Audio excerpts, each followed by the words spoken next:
Hey everyone, guess who's back in America? That's right, Zulala is. Unfortunately, I had to come back by myself because my boyfriend's grandfather died while we were there. He had to stay for the funeral and I came back. So I really wasn't looking forward to going back to America by myself. I've done it before. I know I can do it. I just don't like to do it. But all in all, it went pretty smoothly. The only place I really ran into any trouble was in the Shanghai airport. That airport is such a hot mess. Also, the Shanghai airport doesn't have free Wi-Fi. There really isn't free Wi-Fi anywhere in China. Like, it'll be labeled free airport internet or free McDonald's internet. But when you go to log on, it'll be like, please give us your phone number. I'm sorry, I don't really want to give you my phone number. Plus, it's not like I even can because they're only asking for your Chinese phone number. So frustrating. But it didn't really matter because I wasn't hanging out in the Shanghai airport for very long. So I get there about 2 hours early, thank God, because it took for fucking ever to get through. So now I'm going to the security section of the airport and I'm thinking this won't be very long. I'm sure, you just get in and get out. But of course, people don't know how to go through security checkpoint. Take off your goddamn shoes, take out your laptop and put them in separate bins. It's not complicated, but people be wearing tons of fucking accessories when they go to the airport and it just takes forever for these. But I get through. So then I had to go find my gate. I'm looking for the gate.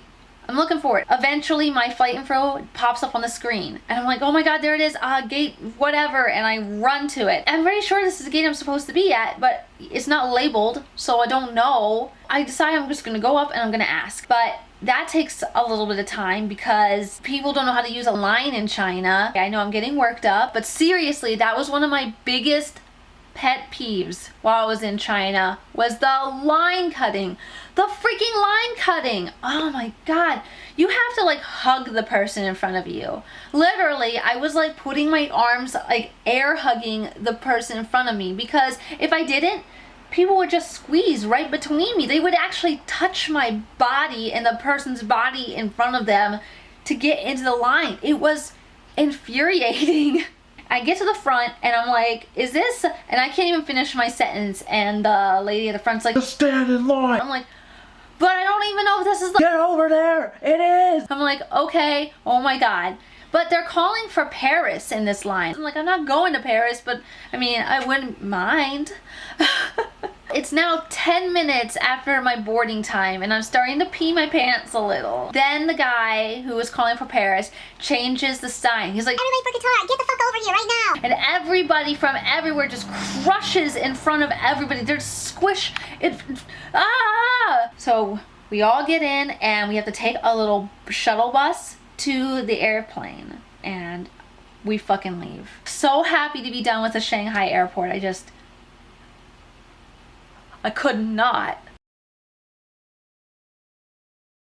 I get onto the airplane, find my seat, and there's a older Middle Eastern gentleman sitting there. I'm just kind of figuring we're just sort of gonna ignore each other. Like, we'll be like, hey, hey. But no. This guy like talked to me for the entire 12-hour flight. I mean, I was really grateful to be sitting next to a nice person, but it's a lot of talking. Also, he was very cuddly. Like, I don't really mind some affection, and I'm a pretty cuddly person myself, but wow.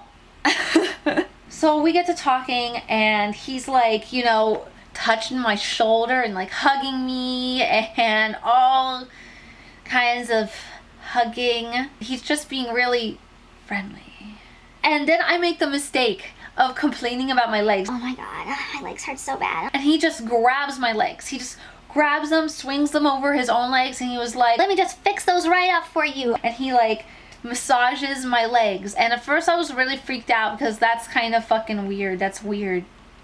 But, it worked. My legs felt so much better. So instead of getting grumpy about it, I just let it go because I was just happy not to be in pain anymore. Still, that was kind of fucking creepy. Oh my god. So we hit some turbulence and the plane like kind of like wiggles around and shakes a lot, and he just grabs me, like he grabs my arm and my hand and he's just like hugging me. It was quite a sight to behold. Anyway, that passes. We get off the plane. I help him go through the customs and we part ways. You know, I didn't even get to really say goodbye to him. I turned around and he was just gone. So magical, so mystical. It's like playing a game of Where's Waldo, but with luggage. Oh, I've been here for about 30 minutes and I cannot find my luggage.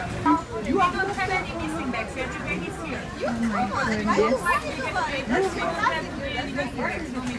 Every bag is here. It literally took an hour and a half to find my bags, and I'm not sure if you could hear in the video, but there were some people complaining about their bags being lost, and the staff like swore to them. Your luggage is not lost. It is right here with everybody else's luggage. Guess what? It was not right there with everybody else's luggage. I felt bad for these people, so I went and looked for it myself. And I found it at another carousel. It was on the other side at carousel 9. We were at carousel 7. So of course they couldn't fucking find it. So then I finally get my ass out of the O'Hare airport. I'm in Chicago. It's so nice to be home. Home, home, home. So happy. Then I get inside my apartment and the electricity doesn't work.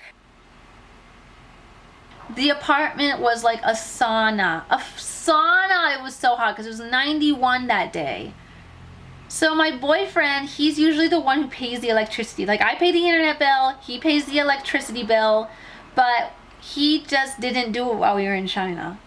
He thought that the electricity wouldn't get turned off. He was like, but in China, if you don't pay the electricity, they never turn it off. I'm like, I don't know, that must be some sort of communist perk you have there, because if you don't pay the electricity in America, they don't give it to you. So I did pay for it, and it's been like 2 days, and I still don't have electricity. I tried to call a stupid company and ask, when will I get the electricity turned back on? And they were like, We can't tell you that information without knowing your boyfriend's social security number. I don't know his social security number, but I don't want to live here for 2 weeks while I wait for him to come back. I'm sorry. I can't give you an estimate on that. That's personal information. That's the stupidest bullshit I've ever heard. That's not personal information. What's not personal information? So yeah, now I just sort of hang out here doing whatever. Alright, that's it. I will talk to y'all later. See ya. Peace out.